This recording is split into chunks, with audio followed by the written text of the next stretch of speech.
মিম সাকিনের হুকুম তিনটি, ইজহার, ইদগম, ইখফা। এই তিনটি হলো মিম সাকিনের হুকুম। আর মিম সাকিনের হুকুম তিনটি, ইজহার, ইদগম, ইখফা। তাহলে প্রিয় দর্শক, সর্বপ্রথম আমরা জেনে নেব ইজহার। ইজহার অর্থ কি এবং ইজহার কিভাবে ব্যবহার করতে হবে সেই প্রসঙ্গে এখন আমরা জানবো ইনশাল্লাহ।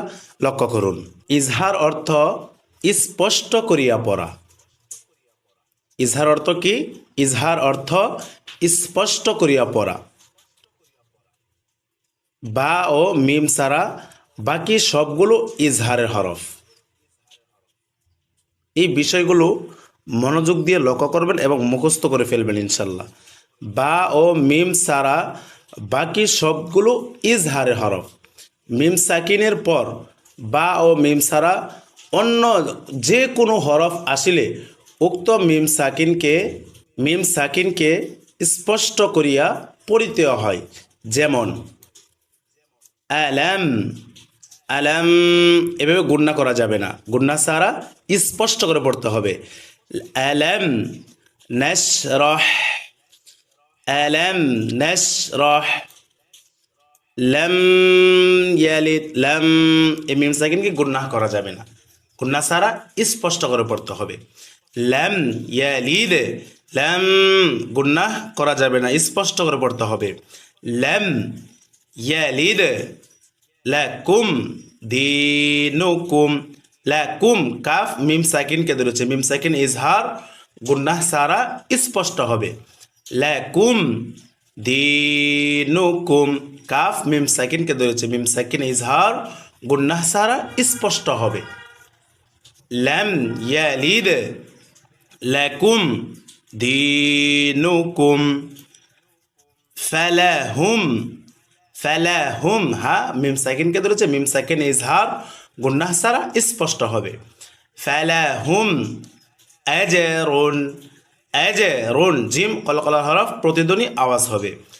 আজরুন, ফালাহুম আজরুন। এরপরে লক্ষ্য করেন প্রিয় দর্শক, এখন আমরা জানব ইদগম। ইদগম কাকে বলে, ইদগম অর্থ কি, ইদগম কিভাবে ব্যবহার করতে হবে সেই প্রসঙ্গে এখন আমরা জানবো ইনশাল্লাহ। লক্ষ্য করেন, ইদগম অর্থ মিলিয়ে পড়া। তাহলে ইদগম অর্থ কি? মিলিয়ে পড়া। মিম সাকিনের ইদগমের হরফ একটি, যথা মিম। তাহলে মিম সাকিনে ইদগমের হরফ কয়টি? একটি, আর সেটি হলো মিম। মিম সাকিনের পর মিম আসিলে উক্ত মিম সাকিনকে গুন্নাহের সাথে মিলিয়ে পড়িতে হয়। যেমন আলাইহিম, মিম সাকিনকে গুন্নার সহিত মিলিয়ে পড়তে হবে। মিম সাকিনের পরে মিম আসিলে উক্ত মিম সাকিনকে গুন্নাহের সহিত মিলিয়ে পড়িতে হয়। যেমন লক্ষ্য করেন, আলাইহিম, মিম সাকিনের পরে মিম আসছে, তাহলে কি করে পড়তে হবে? গুন্নার সহিত মিলিয়ে পড়তে হবে। আলাইহিম মাতারা, আলাইহিম মাতারা, আম্মান, আম্মান মিম সাকিনের পরে মিম আসছে, এখানে মিম সাকিনকে গুন্নার সহিত মিলিয়ে পড়তে হবে।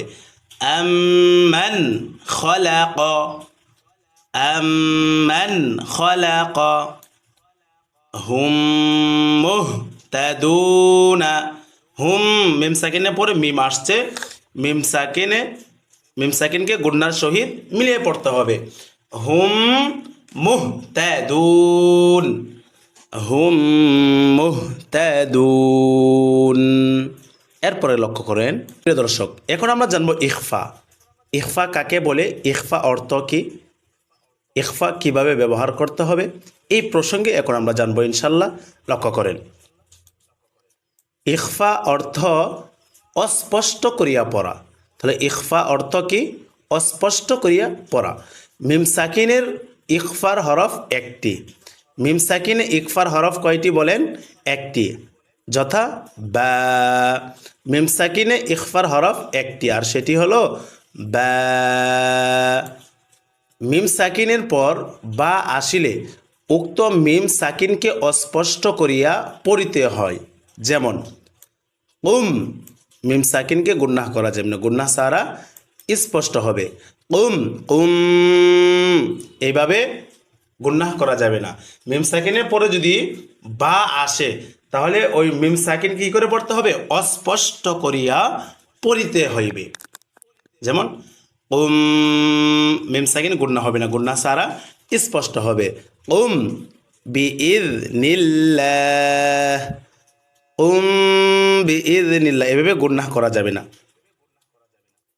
কুম বিইযনিল্লাহ।